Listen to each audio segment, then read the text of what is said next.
Hey guys, today I'm going to be going over how to use tags and roles in vanilla. Now, I hope this tutorial will help you out. If it does, go ahead and subscribe and let's go. Now, the first thing we want to understand is what are tags and what are roles. Now, tags and roles are pretty similar. They both allow you to mess with properties and abilities of different players and objects depending if they have the tag or role. So, we'll get out what we need. We're gonna get out a role chip. And basically, tags are for objects, roles are for players.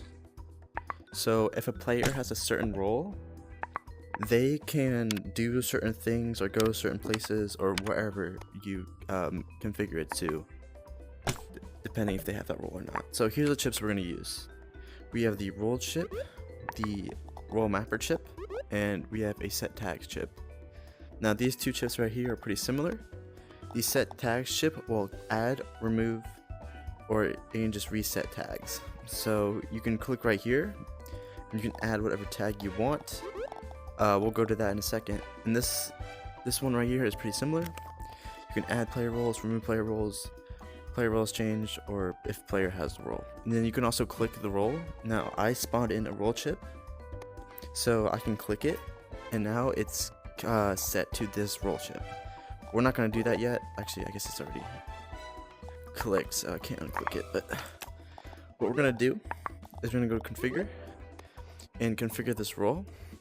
We're going to modify it and call it our role. You can call it whatever you want though, it doesn't matter.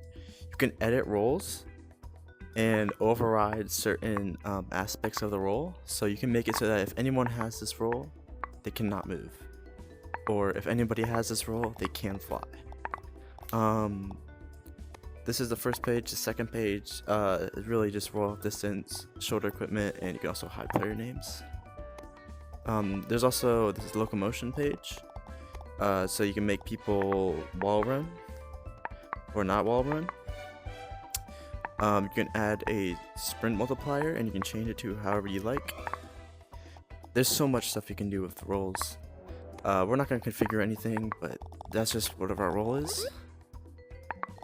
We can configure this role mapper chip and add the role, and we would click our role. And let's just do this. We're going to go to palette. Let's get a button.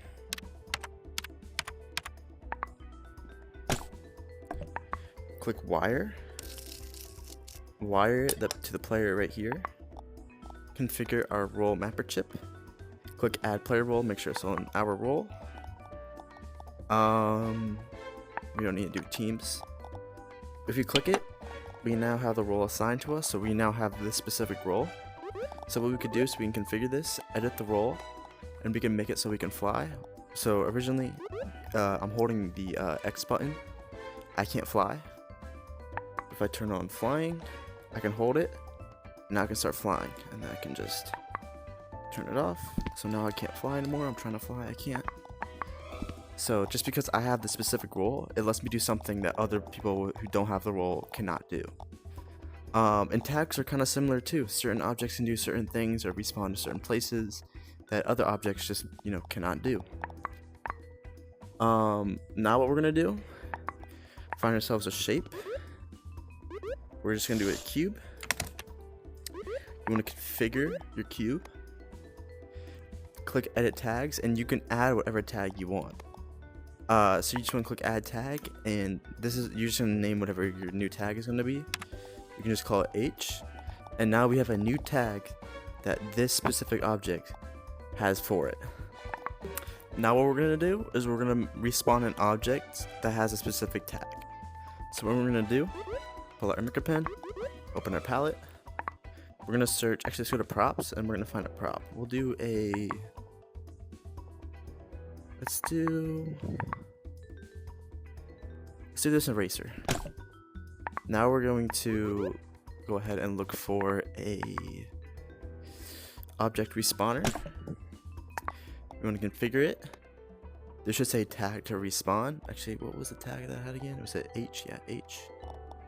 So now we're gonna click H. I'm actually going to remove it. We're not going to respawn the cube. We're going to respawn this object instead. So we're going to add H to the eraser. Okay, perfect. I don't think, yeah, we don't really need to do any of this. Yeah, we don't need to do all that. What we're gonna do, we're gonna clone our button over here. Move it right here. One button is pressed to respawn object by tag. And since we configured it and put it to the same tag as this eraser, it should, hold up, respawn the eraser. So if we throw it, respawn it, it'll respawn because it has that specific tag. Hopefully this tutorial helped you out. If it did, go ahead and subscribe to me on YouTube. And anyways, I'll see you in the next one.